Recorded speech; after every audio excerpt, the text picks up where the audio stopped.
종이 돌아와 주인에게 그대로 고하니 이에 집주인이 노하여 그 종에게 이르되 빨리 시내의 거리와 골목으로 나가서 가난한 자들과 몸 불편한 자들과 맹인들과 저는 자들을 데려오라 하니라.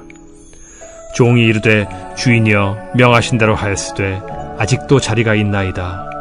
주인이 종에게 이르되 길과 산울타리가로 나가서 사람을 강권하여 데려다가 내 집을 채우라. 내가 너희에게 말하노니 전에 청하였던 그 사람들은 하나도 내 잔치를 맛보지 못하리라 하였다.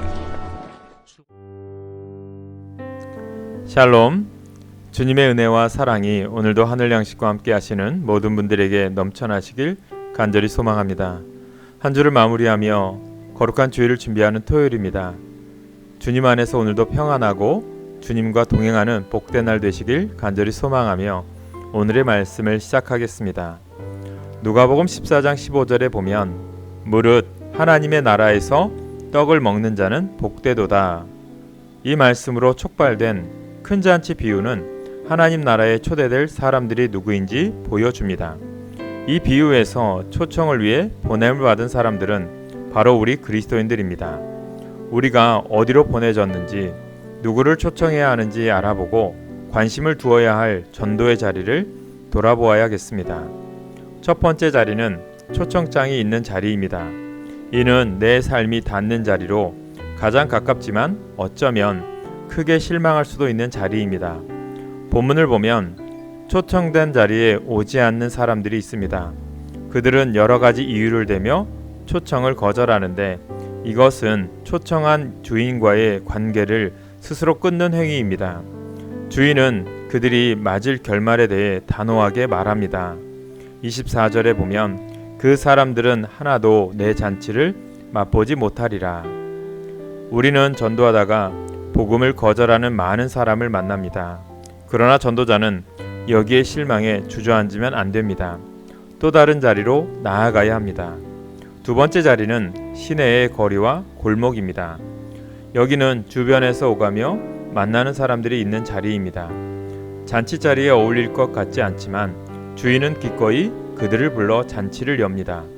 그러므로 우리 그리스도인들은 인간적인 기준에 따라 전도할 사람을 정해서는 안 됩니다. 누구든지 초청에 응하기만 하면 주님의 잔치에 참여할 수 있기 때문입니다. 세 번째 자리는 길과 산울타리가입니다. 아직도 자리가 있나이다. 잔치 자리가 여전히 채워지지 않았다는 종의 말을 주인은 사람들을 억지로라도 데려다가 내 집을 채우라고 주인은 말합니다. 매우 강력한 명령입니다. 하지만 이것은 정말 억지를 써서라도 무조건 데려오라는 뜻이 아닙니다. 그보다는 내 집을 채우라는 말씀에 방점을 두고 읽어야 합니다.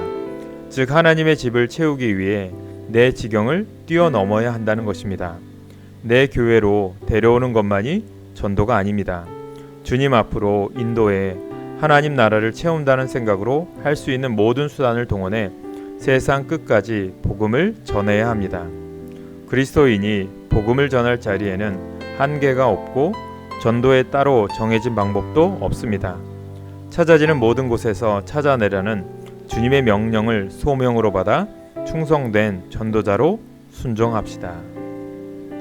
오늘의 기도 제목입니다. 복음을 전하는 참된 그리스도인이 되게 하옵소서. 이 땅에 거룩한 주일 예배를 사모하고 하나님의 나라를 위해 헌신할 수 있는 주님의 일꾼들이 넘치게 하옵소서. 우리 교회의 부흥과 거룩함을 지키는 크리스찬들이 넘치게 하옵소서. 기도하겠습니다. 구원의 하나님, 우리를 위한 잔치를 열어주심에 감사합니다. 그 잔치를 채우기 위해 삶의 모든 자리에서 전도자가 되기를 소원합니다. 아직도 자리가 남아있음을 마음 아파하며 찾아질 때까지 찾아내는 전도자의 소명을 다하게 하여 주옵소서.